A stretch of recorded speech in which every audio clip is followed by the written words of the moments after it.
제가 아는 지인분이 틈이 날 때마다 핸드폰 게임을 하더라고요. 그래서 무슨 게임이길래 그렇게 열심히 하냐고 물었죠. 그분이 웃으면서 말하기를 현실이 괴로워 가상공간으로 간다라고 하더라고요. 문득 매트릭스 영화가 떠올랐습니다. 행복한 가상공간에 머무를 수 있는 파란 약과 괴로운 현실을 만나는 빨간 약, 이 둘 중에 하나를 고르는 장면 있잖아요. 그분한테 똑같이 물어보니 고민 하나 안 하고 바로 매트릭스 가상공간으로 가겠다고 하더라고요. 다른 분들도 궁금해서 주변 사람들에게 물어보니 제 예상과는 다르게 사이버 공간으로 가겠다는 분들이 많이 있더라고요. 현실에 있는 것보다 행복하다면 말이죠. 처음에는 가볍게 생각했는데 점점 영화 장면처럼 나에게 선택의 순간이 찾아온다면 어떻게 해야 할까를 진지하게 고민해봤습니다. 현실 공간과 가상 공간을 비교해서 계속 생각나는 것들을 이어보니 이 문제에 대한 답을 내리기 위해서는 궁극적인 존재가 하나 있어야 한다는 걸 알게 되었습니다.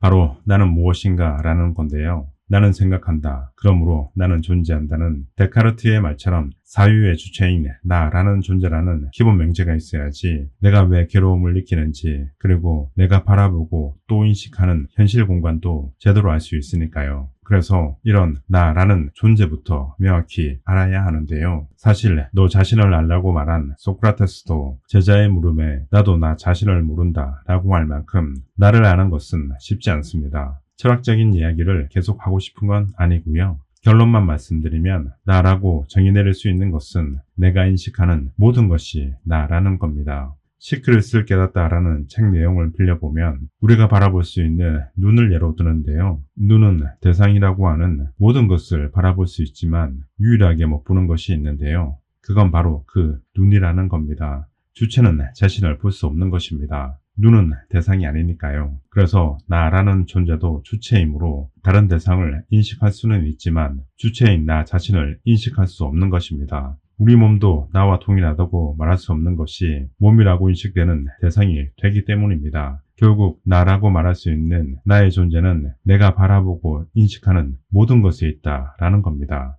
쉽게 예를 하나 들어볼게요. 만약 테이블 위에 물이 반쯤 담긴 유리잔이 있습니다. 그걸 내가 바라보면서 정확히 물이 반이 담겨 있다고 인식을 한다고 해볼게요. 근데 A라는 다른 사람이 그 물잔을 보고 반밖에 없다고 생각을 합니다. B라는 사람이 와서 보더니 반이나 물이 차 있구나 라고 말하는 거죠. 물잔이라는 똑같은 대상을 보고 모두 다르게 인식을 하는데요. 그 이유는 나라는 존재와 A와 B라는 사람 각자가 유리잔이라는 대상에 투영이 된 겁니다. 바라보는 대상을 인식하는 순간 주체인 나라는 존재가 발현이 되는 거죠. 그래서 현실 공간을 정리하자면 내가 바라보고 인식하는 현실 공간에는 나라고 하는 주체가 존재한다, 또는 나라고 하는 주체는 인식하는 현실 공간과 동일하다라고 말할 수 있게 된 겁니다. 그럼 괴롭다라는 의미로 넘어오면 현실에 괴롭다는 건 내가 존재하는 나의 현실 공간에 다른 누군가가 침범하거나 방해를 할 때라는 겁니다.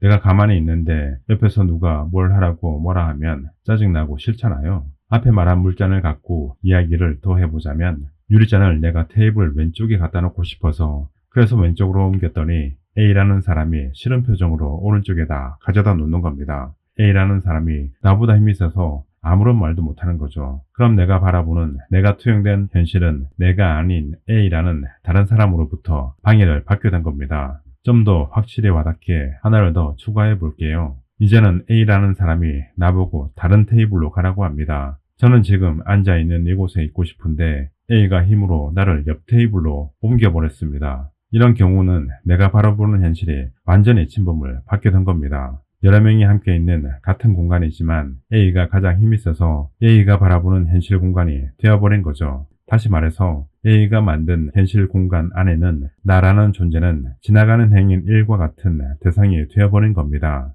여러분이 지금 있는 현실 공간이 여러분이 온전히 원하는 모습일까요? 만약 직장을 다니신다면 회사가 현실 공간이 되겠고요. 그 현실 공간은 회사의 대표가 원하는 대로 만들어진 것이고 여러분은 대표가 바라보는 하나의 대상으로 여러분이 존재하는 겁니다. 9시에 출근해서 책상에 앉아 일을 하고 12시에 점심을 먹고 6시에 퇴근을 하는 규칙은 일하는 직원 1, 일하는 대상이 되어 행동을 하는 겁니다. 회사에서 나라는 존재는 온전히 잊지 못하게 되어서 결국 회사에 있는 현실은 괴로운 게 어쩌면 당연한 겁니다. 제가 아는 그 지인처럼 말이죠. 정리를 하자면 괴로운 현실 공간과 행복한 가상 공간 중 하나를 선택하는 것을 벗어나서 내가 현실 공간을 행복하게 만들면 된다라는 가장 심플하면서도 현실적인 결론을 내렸습니다. 그래서 나라는 존재가 온전히 유지할 수 있는 현실 공간을 만들어야 합니다. 근데 그 방법이 뭘까요?